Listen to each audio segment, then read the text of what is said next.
வந்த ராஜா உச்சகட்ட கோபத்துல ஊம்ப சொன்ன கரடிய ஊரு ஃபுல்லா தேட சொல்லி உத்தரவு பிறப்பிக்கிறான்.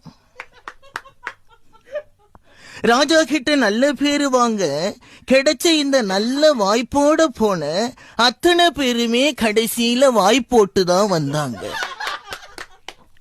அதுவும் சும்மா வரல, தனக்கு சேவகம் பண்ண எல்லார் கூடவும் செல்ஃபி எடுத்துட்டு தான் அந்த கரடி அவளை விடுதலை பண்ணிருக்கு. இத கேட்ட அந்த ராஜாவோட உடம்பு கனலா எரிஞ்சாலும் தனக்கு நடந்த அவமானம் மற்ற எல்லாருக்கும் நடந்ததை நினைச்சு ஒரு சின்ன அல்ப சந்தோஷம்.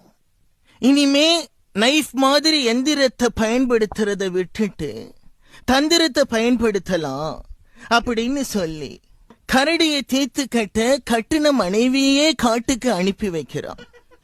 ஆம்பிள்ளைங்களையே ஊம்ப வச்சு அராஜகம் பண்ண கரடியாச்சே, ஆன்டிய பார்த்தா சும்மா விடுமா? போனவ 10 மாசத்துல அழகான கரடி குட்டியோட நாடு திரும்பிடுறான். கரடியோடத கட் பண்ணிட்டு வா அப்படின்னு சொன்னா கரைப்பட்டுட்டு வந்திருக்கியே, இதுதான் உன் கணவனுக்கு நீ செய்யற கைமாறான்னு கேக்குறான். இதே நான் மட்டும் போயிருந்தா நடந்திருக்கிறதே வேற அப்படின்னு